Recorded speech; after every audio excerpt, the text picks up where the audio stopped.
Selama periode 2016 hingga 2020, Rutgers WPF Indonesia bersama dengan para mitra telah melaksanakan program-program terkait informasi layanan kesehatan seksual, kesehatan reproduksi, dan kesehatan mental yang ramah remaja, serta program pencegahan kekerasan berbasis gender. Rutgers WPF Indonesia telah menjangkau beberapa capaian pada periode 2016 hingga 2020, diantaranya telah menjangkau 55.593 orang, melibatkan 9.595 orang muda, menjangkau 34.082 siswa dan siswi yang menerima Comprehensive Sexuality Education atau CSE, melatih 1.531 guru, serta bekerjasama dengan 42 vaskes untuk menuju standar layanan kesehatan ramah remaja.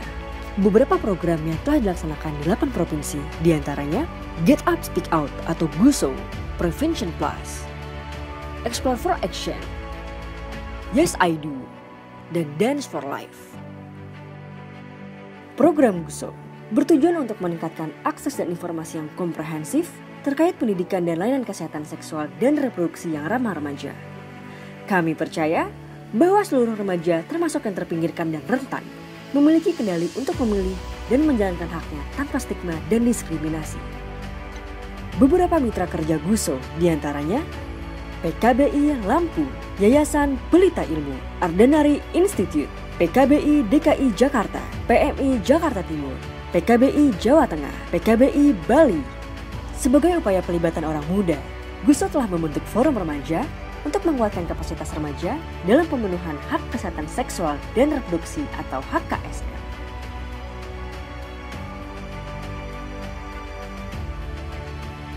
Melatih pendidik sebaya atau peer educator yang bertugas untuk memberikan informasi dan teman bercerita bagi remaja serta memetakan masalah remaja di sekitarnya.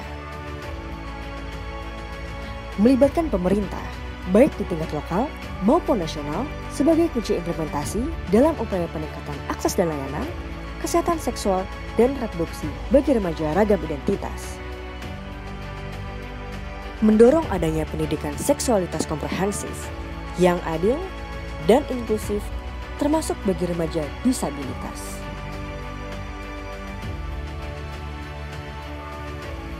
Memperkuat pelayanan kesehatan reproduksi dan seksual yang ramah remaja seperti pelayanan kesehatan peduli remaja atau PKPR yang ada di puskesmas dan posyandu remaja.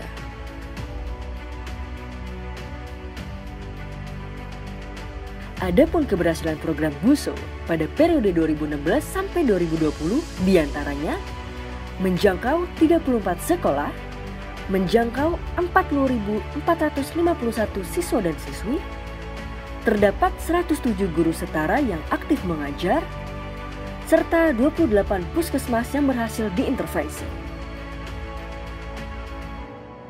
Prevention Plus merupakan program yang bertujuan untuk mengurangi kekerasan terhadap perempuan dengan pendekatan pelibatan laki-laki sebagai agen perubahan untuk mempromosikan nilai maskulinitas yang positif berdasarkan kesetaraan dan non-kekerasan. Mitra kerja program Prevention Plus yaitu Rifka Anissa Rahima, Lembaga Advokasi Perempuan Damar, Sahabat Kapas, Yabima. Pendekatan yang dilakukan oleh Prevention Plus adalah melalui 4 area intervensi, yaitu perubahan sikap individu, komunitas, perubahan sistem, dan kebijakan. Perubahan pada individu dilakukan dengan program konseling kekerasan berbasis gender. Konseling dilakukan untuk korban maupun pelaku yang dilaksanakan di Yogyakarta dan Lampung. Diskusi komunitas. Diskusi komunitas dilakukan di kelompok ayah, ibu, dan remaja, baik perempuan maupun laki-laki. Materi yang menjadi bahan diskusi cukup variatif, mulai dari manajemen emosi, konsep diri, relasi dengan pasangan, pembagian peran gender, hingga masalah parenting untuk kelas orang tua dan bullying untuk kelas remaja. Kegiatan ini juga mendorong adanya pemberdayaan di tingkat desa melalui pelatihan bagi individu yang tertarik menjadi fasilitator di komunitasnya. Dalam kegiatan kampanye, selain melakukan kampanye via online, medium seni juga menjadi pilihan kami untuk menyampaikan pesan anti-bullying di komunitas. Para mitra juga terlibat dalam sosialisasi, baik di tingkat desa, nasional, hingga konferensi berskala internasional.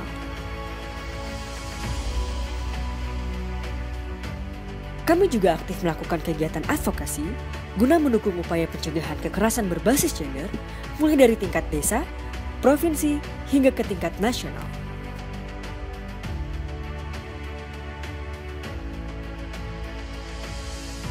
Selama berlangsungnya program, Prevention Plus telah berhasil menghasilkan 3 kebijakan di tingkat desa, di Purwodadi, dan Tegal Ombo Lampung tentang pembentukan Satgas Penanganan Masalah Perempuan dan Anak. Terbentuknya Peraturan Bupati Gunung Kidul tentang pelaksanaan perlindungan perempuan dan anak korban kekerasan. Terbentuknya 9 SOP konseling pelaku di Kejaksaan dan Kepolisian. Yes I Do merupakan sebuah aliansi bersama yang berfokus pada pencegahan perkawinan anak, kehamilan remaja, dan praktek berbahaya bagi kesehatan reproduksi anak perempuan. Yes I Do dilaksanakan di Kabupaten Sukabumi, Rembang, dan Lombok Barat. Mitra kerja Yes I Do Rutgers WPF Indonesia, diantaranya PKBI Jawa Barat, PKBI Jawa Tengah, Rutgers Lombok Barat. Beberapa pendekatan program Yes I Do diantaranya mendorong adanya perubahan perilaku dari anggota komunitas dalam menangani dan mencegah dampak perkawinan anak, kehamilan remaja, dan praktek berbahaya bagi kesehatan reproduksi perempuan yang dilakukan melalui serangkaian diskusi komunitas, pembentukan KPAD, dan pendekatan kepada tokoh agama. Mengajak partisipasi anak muda yang bermakna melalui Forum Anak Desa atau FAD, serta peningkatan kapasitas remaja khususnya dalam pengetahuan kesehatan reproduksi.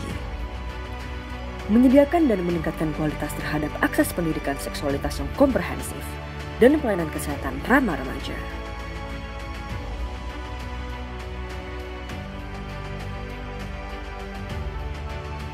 Pemberdayaan remaja melalui pendekatan pendidikan dan ekonomi seperti Sekolah Ramah Anak atau SRA, kelas bisnis di desa dan di sekolah, serta peningkatan kapasitas remaja desa dalam kewirausahaan.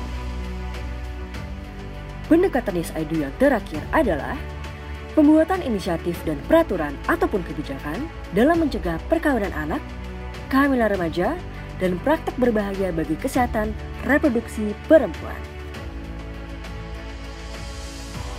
Adapun angka capaian program Yes I Do selama periode 2016 sampai 2020 adalah 15.520 siswa dan siswi mendapatkan pendidikan kesehatan reproduksi yang komprehensif, 23 sekolah telah dijangkau, terdapat 1.051 peer educator remaja, 1.532 pasangan muda suami istri di bawah usia 24 tahun telah mendapatkan informasi terkait kontrasepsi, serta 20 kebijakan berhasil ditetapkan seperti SK Guru Setara, SK terkait perluasan sekolah setara, peraturan tentang sekolah ramah anak.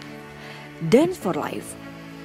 Program Dance for Life menyediakan layanan informasi dan pendidikan kesehatan reproduksi yang menyasar anak muda berusia 12-19 tahun dengan metode pendidik sebaya atau fasilitator muda yang berumur 18-24 tahun. Berbeda dengan pendekatan pendidikan seksualitas komprehensif lainnya, Dance for Life menyajikan metode yang unik, kreatif, dan menyenangkan untuk mendukung remaja yang sehat, berdaya, dan bertanggung jawab. Mitra kerjasama Dance for Life yaitu PKBI Lampung, PKBI DKI Jakarta, Yayasan Pelita Ilmu, PMI Jakarta Timur, PKBI Jawa Tengah, PKBI Bali, dan Independent Youth Forum Papua. Pendekatan program Dance for Life, Empowering Champion for Life. Melatih fasilitator Dance for Life sebagai pembekalan dalam memberikan edukasi dan pemberdayaan kepada penerima manfaat. Inspire. Menginspirasi remaja SMP dan SMA agar tertarik untuk berpartisipasi dalam program Dance for Life. Educate. Proses edukasi kepada para remaja SMP dan SMA untuk mempersiapkan diri mereka di masa pubertas. Activate and Celebrate. Menggerakkan remaja agar berkontribusi melakukan kampanye untuk perubahan.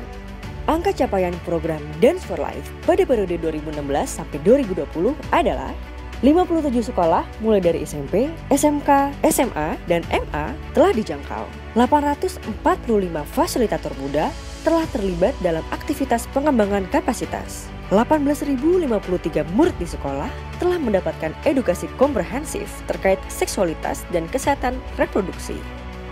Seluruh pencapaian ini tidak mungkin tercapai tanpa kerjasama dari Anda semua. Terima kasih yang tak terhingga atas seluruh dedikasi, semangat, kesungguhan, selama bekerja sama bersama Rutgers WPF Indonesia. Sampai bertemu kembali di kesempatan emas yang akan datang untuk generasi sehat yang lebih baik.